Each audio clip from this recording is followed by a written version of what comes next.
Every motorsport has its proving ground. In endurance racing, the Rolex 24 at Daytona is it.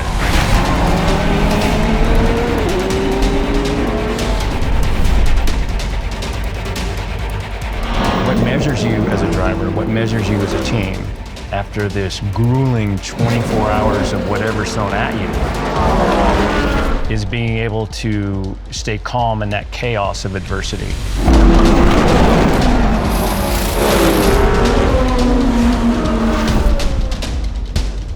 It's so much larger than life. And so Formula One drivers, NASCAR drivers, IndyCar drivers, all disciplines from around the world want to come and be a part of this event. Every other race you go to, you win a trophy. Nothing like winning an iconic Rolex watch that says winner on the back. You know, the Rolex Daytona. And it's named after this iconic racetrack. Every time we came to this race, our focus was perfect execution. We may not be the fastest, but we're going to take advantage of other teams' mistakes. And first place would now become Scott Pruett behind the wheel. Lon Bender following. I've won it overall 5 times. I've won it in class, record 10 times. When I look back at those races, no two were the same. 5th win, buddy. You are now tied in the record books with Hurley Haywood. How does that feel? The intensity. You know, this race is the most important sports car race in the world. And there's the winner pulling in to victory lane. We ran like a switch clock. The evolution of sports car racing has evolved into something that's very special that can rival any other racing organization in the world. IMSA really was built on passion. Passion for the sport, passion for sports cars, passion for endurance. The championship does have 4 classes, and it allows factory-endorsed teams from 18 automakers to compete. It allows privateer teams and drivers to come and compete among that, against that. Daytona International Speedway was the vision of Bill France Sr. It started out on the beaches of Daytona. Sir Malcolm Campbell pushed his own record to 272 miles an hour. Both on the sand and on the beach road. And wins Daytona's beach and road course. And he had the vision of standing up a cathedral of speed, if you will. The battle for world supremacy. Rolex has been aligned with this event from the early days of the sport. When Rolex came into the picture, suddenly it got to be more and more popular. It started out as the Daytona Continental, and it became the Daytona 24 Hours, and eventually the Rolex 24. To have Rolex as the partner and as the official timepiece of IMSA is such an incredible alignment. It's about precision and performance and detail. Teams are focused on those elements that completely align with what Rolex stands for. It's our Super Bowl here in IMSA. A tennis player wins Wimbledon, a golfer wins Augusta, the Kentucky Derby wins. That's exactly it. It's the biggest race, the one that means the most and needs the most preparation, the most time.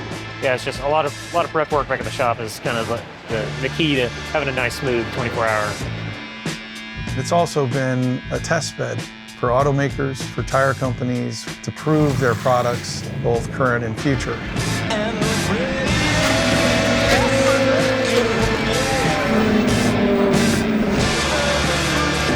This sport has become the most diverse, I would say. The number of female participants has continued to grow. It's great to aspire to be in the driver role, but I think there's all sorts of opportunities at the racetrack.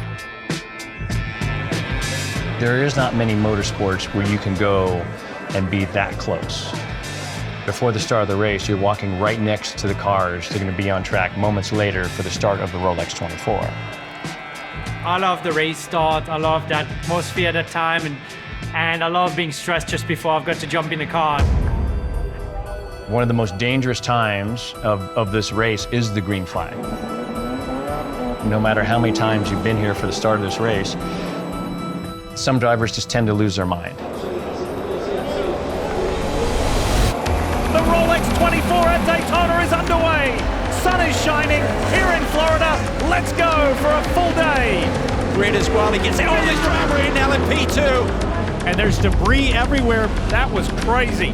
I mean, they think they can win the race in the first turn of the first lap of 24 hours. This is incident number 2 involving one of the BMW GT. Realizing you're in your own race with other competitors in that class, and then you're also having to deal with a lot of other traffic of the different classes. You just can't plan if you're going to be lucky, unlucky with the slower cars. 2 different classes here going at it. You're critically focused on not losing a moment of time for 24 hours. It seems crazy, but those all add up.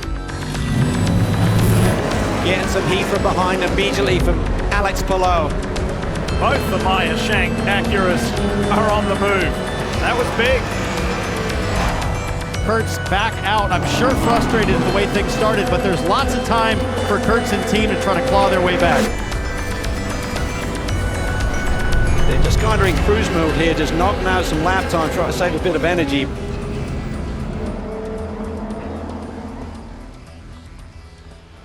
Definitely the night hours are pretty brutal.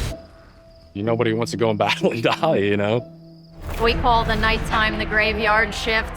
You're dealing with 13, 14 hours of darkness, and with that comes the challenge of that.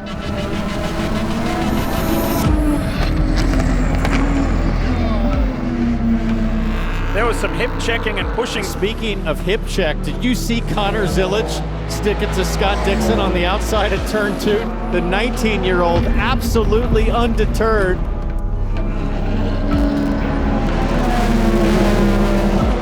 When everything goes wrong, it's easy to get caught up with that. Gets the axles all out of alignment from where they should be. The axle stud just cracked. It's kind of heartbreaking to have to go through this. We're many laps down now. It really takes, I think, an ability to absorb problems and react to problems. What's our recovery? Yeah, he dropped a wheel, I think, coming through turn 2 there. More importantly to me is the recovery, but it doesn't go perfect. How do we avoid the death spiral, which can happen just like this? Managing to get it back, and he's now back with speed, so he must feel the car's okay, basically.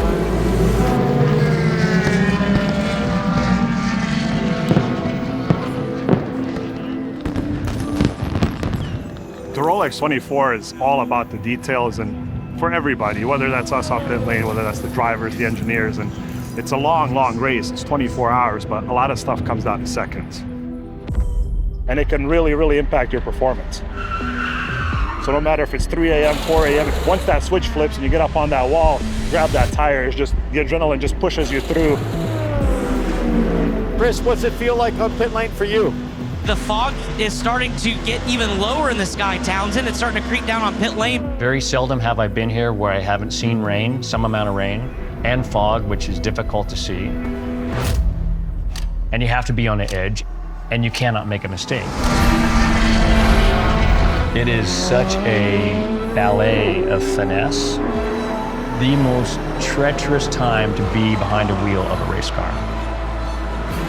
We now do indeed have a full course yellow for visibility. So they'll keep it running so that they don't mess up everybody's drive time.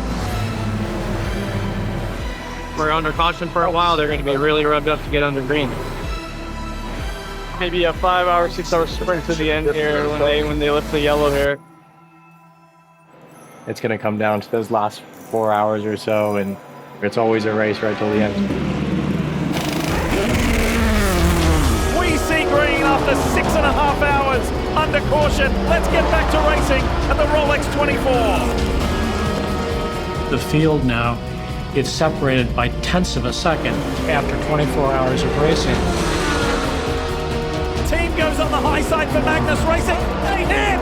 They get sideways! Mellis in the Mercedes! And that's the thing I love about this race, especially you're in that fight, the last 2 hours, the last hour, the last minute. It's accumulation of everything coming together for that moment to get to the checkered flag first. 200 miles an hour at the World Center of Racing. Here comes comes Jack Aitken to the inside, and Nazar blocks him.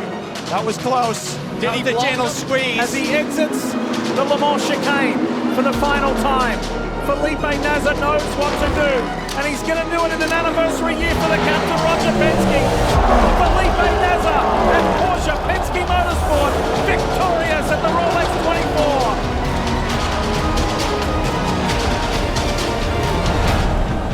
All that emotion is just raw at that time, and the celebration begins. Nice job, Dad. It takes precision. It's just like building a watch. Every single piece of the racing team, all of those have to be working as a unit successfully together. But they all come here for one reason: to get that Rolex watch on their wrist. It's all about the watch, the Rolex Daytona. It's such a statement of being able to achieve that victory, because you will wear that watch forever.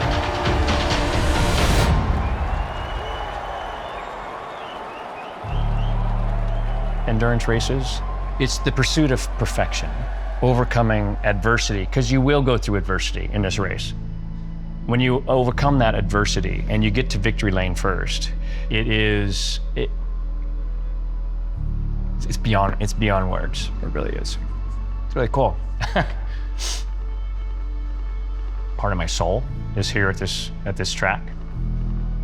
I hate that I'm not sitting behind the wheel, but I'm so blessed to have all these great years being here and racing, just cherished forever.